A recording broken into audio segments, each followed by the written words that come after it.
Assalamualaikum warahmatullahi wabarakatuh. Salam sejahtera kepada rakan-rakan semua.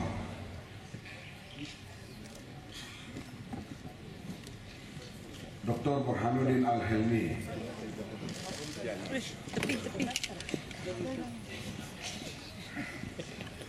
kawan ada tugas lain. Beliau akan menyiarkan hadir kita pada pagi yang mulia ini. Dr. Burhanuddin Al-Hilmi,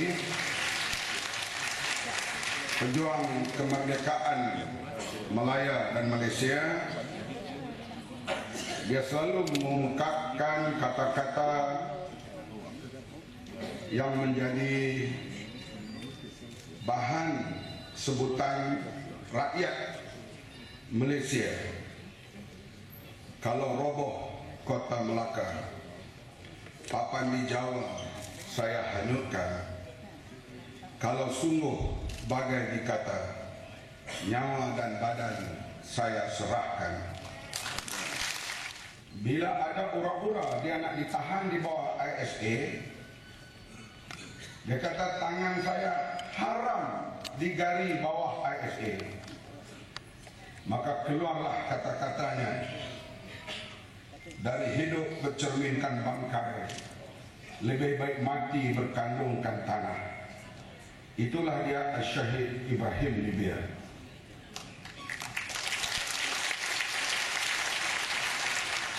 Sekarang muncul lagi seorang tokoh yang hebat, yang berani, walaupun berada di kedudukan yang begitu tinggi sebagai ketua menteri yang dipanggil yang amat berhormat. Saya sanggup mati berdiri daripada mati berlutut di kaki barisan nasional. Inilah dia yang amat berhormat, Lim Guan Eng.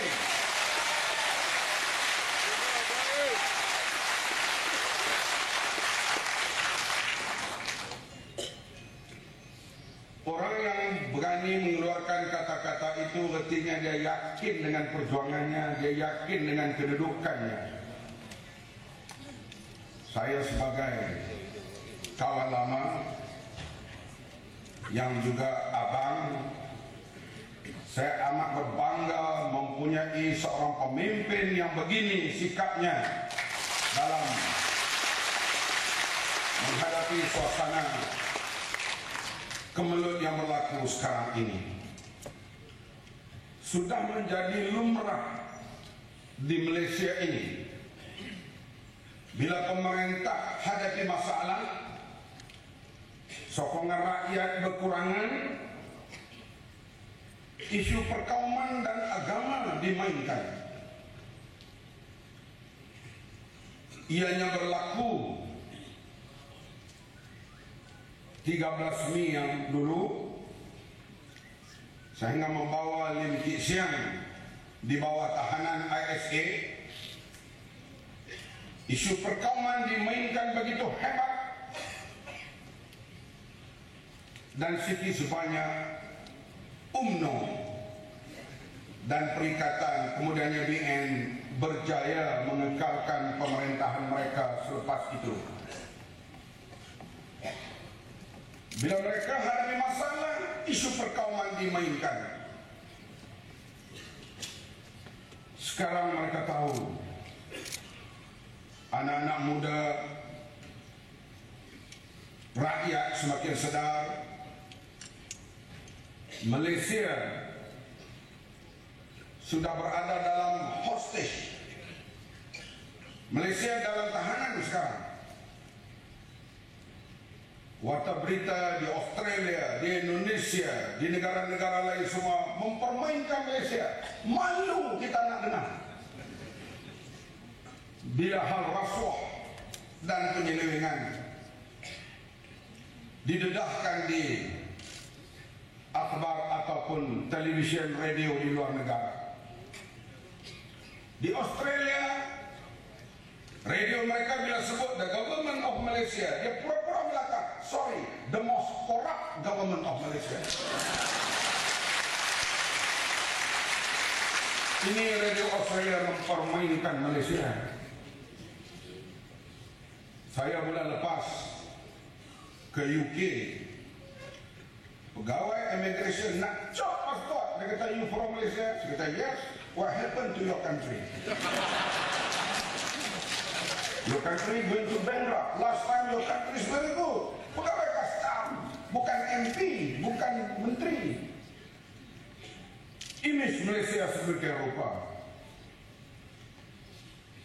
Pendakwaan daripada luar mungkin berlaku, sedang diusahakan untuk menuntut wang daripada Malaysia.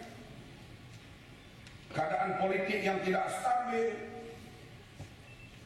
Mahyudin dipecat, Mukhrij, tiba-tiba ada seorang menteri tak mau terus menyambung tugas. Datuk Hasni Hamzallah, kita tak tahu kenapa. Wih, orang sanggup guna bomo untuk jadi menteri. Bomo yang terbaik di Malaysia berada di Sri Perdana.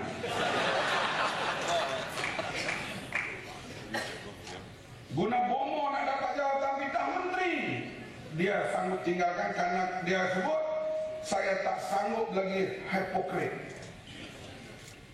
Artinya kerajaan Najib goyah.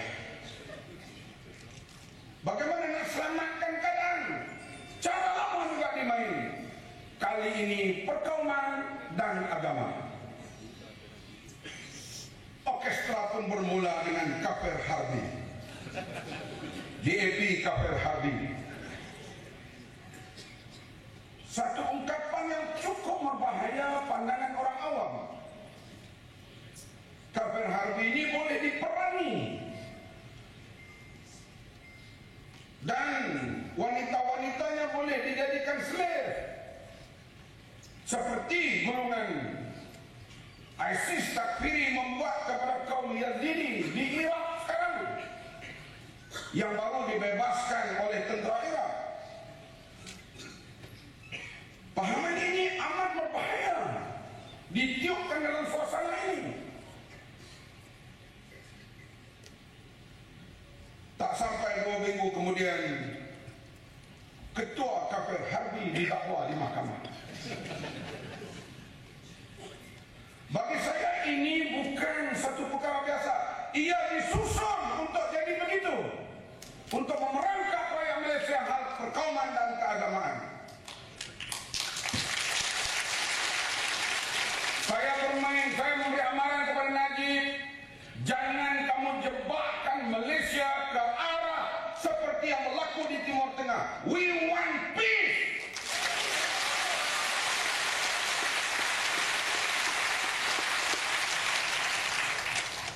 Kita tidak mau apa yang berlaku di Sudan, di Somalia, di Afghanistan, di Pakistan, di Libya, di Iraq, di Syria. Pahaman-pahaman tidak setuju satu pihak kita menghalalkan darah mereka. Jangan import pahaman itu ke Malaysia.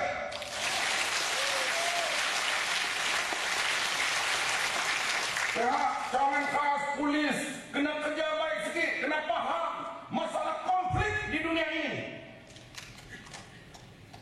Yang kita lihat, Hillary Clinton mengaku mereka lah membiayai kumpulan awal untuk lahirkan ISIS yang menjahanamkan Timur Tengah sekarang ini. Janganlah pahaman itu dibawa di sini. Bagi saya, apa yang dimulakan oleh Mufti Pahang itu satu tindakan yang cukup berbahaya kepada Malaysia. Saya bersyukur umat Islam dalam bulan Ramadan ini tidak termakan dengan isu yang cuba dilontarkan, yang dimainkan oleh utusan dan kerajaan. Lim Guan Eng didakwa, Ketua DAP. Tengok dalam majlis ini, orang Melayu dan orang Islam cuba angkat tangan. Angkat! Angkat semua!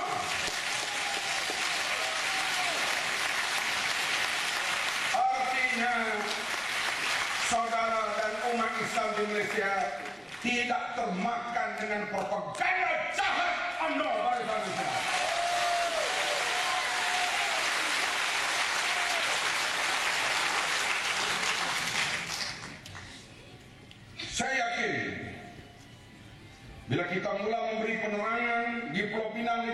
Malaysia,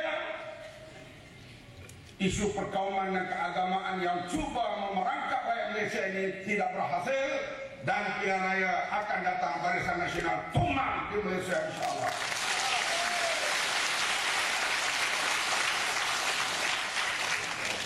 Api kebencian hal keagamaan dan perkauman ini sepatutnya kerajaan yang memadamkan, tapi di Malaysia kerajaan yang memainkan isu ini untuk survival mereka. Sebab itulah spanduk ataupun kata-kata Cina babi dan sebagainya dilakukan oleh ketua bahagian, dan tak ada tindakan ataupun didakwa di bawah akta hasutan kepada orang tersebut. Tapi kami di sini cakap sikit akta hasutan. Dan inilah Malaysia tanah airku. Saya yakin rakyat Pulau Pinang, rakyat Malaysia berbagai kaum, kali ini kita patahkan propaganda perkauman dan kebencian antara agama itu dengan mewujudkan keharmonian, dan kita pertahankan mereka yang dituduh tuduhan politik untuk melibatkan rasuah terhadap ketua menteri kita yang amat berhormat Saudara Lim Guan Eng. Terima kasih. Saya Nandri. Terima kasih. Masih merakamkan kita terima kasih kepada Bapak Saudara Muhammad Sabu dengan kata-kata yang begitu semangat dan informasi-informasi yang begitu lunas.